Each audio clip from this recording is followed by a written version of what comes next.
Once upon a time, in the vast white silence of the Arctic, where the snowflakes danced like feathers and the wind whispered forgotten songs, there lived a small polar bear cub named Lumi.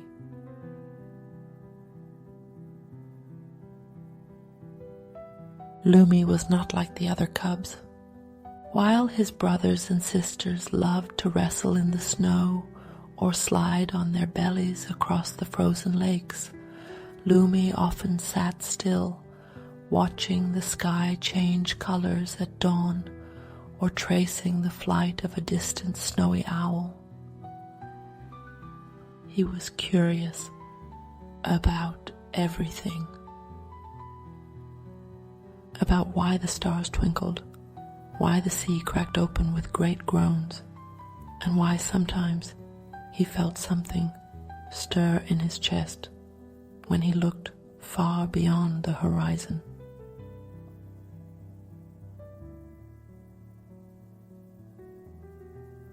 His mother, Nuna, was kind and wise.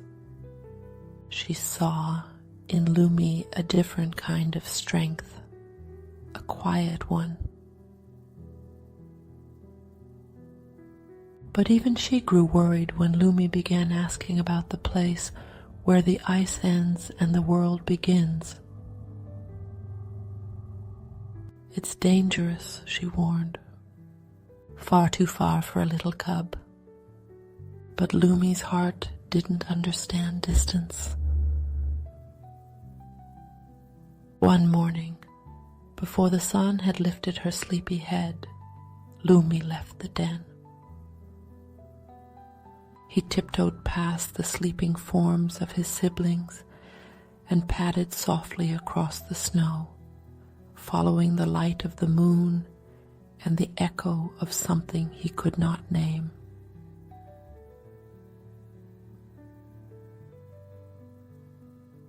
As he walked, the cold bit at his nose and toes, but Lumi did not turn back.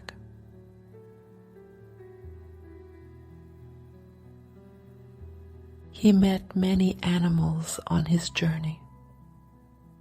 First, there was Ava, the Arctic fox, clever and fast.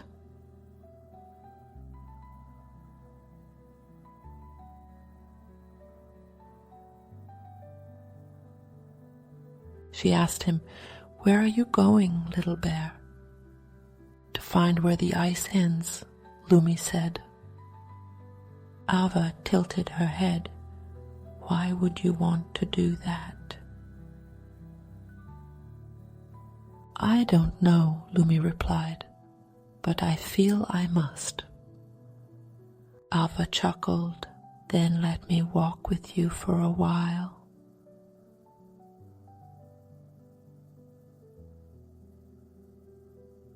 And so, Lumi and Ava traveled together, sharing stories.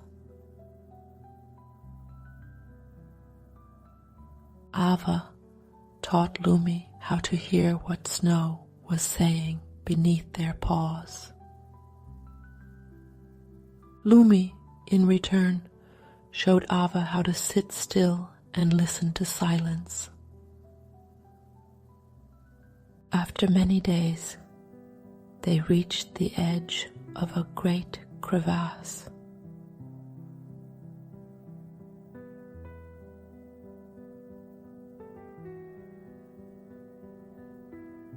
There, Ava stopped. "I don't go beyond this point," she said. "It's not my path." Lumi looked into her clever eyes and nodded. He hugged her tightly, though her fur was thin and quick to vanish. Then he crossed the ice bridge alone. Next, Lumi found himself in the company of Kaiku, the old walrus.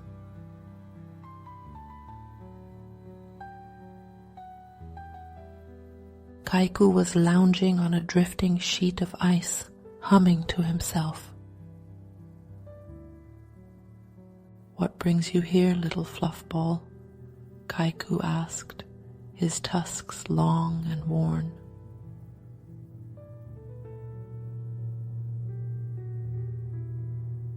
Lumi explained his quest. Kaiku squinted at the sky.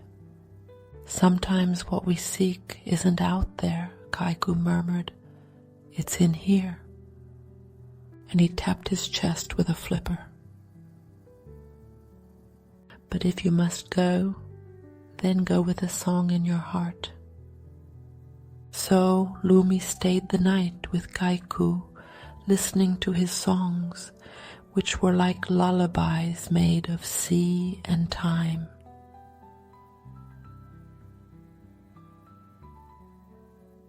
When morning came, Lumi pressed his tiny paw into Kaiku's great one and continued his journey.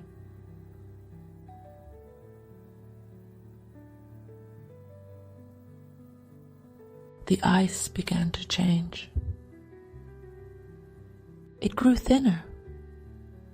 The air became damp, and the wind no longer whispered, but carried the cries of distant gulls.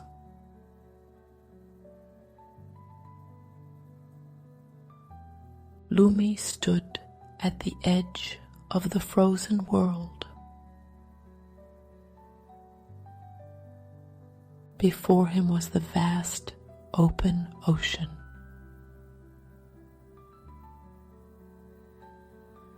There was no more land, only waves, endless and alive. He sat suddenly unsure. Was this truly what he had come to find? The sea roared back at him, wild and ancient.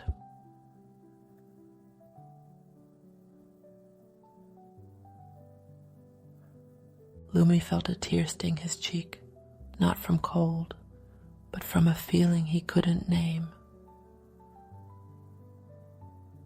And then he heard a voice, not from the outside, but from within. "You've come far, little one," it said. "Now go back, not because you are lost, but because you are found." Lumi turned, and for the first time he saw his journey not as a search, but as a circle.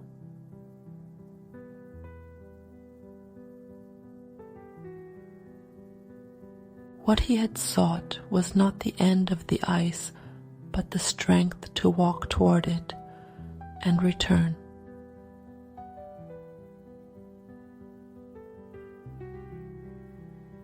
He retraced his steps, the sea behind him, the snow ahead, and in his heart a warmth that had nothing to do with fire.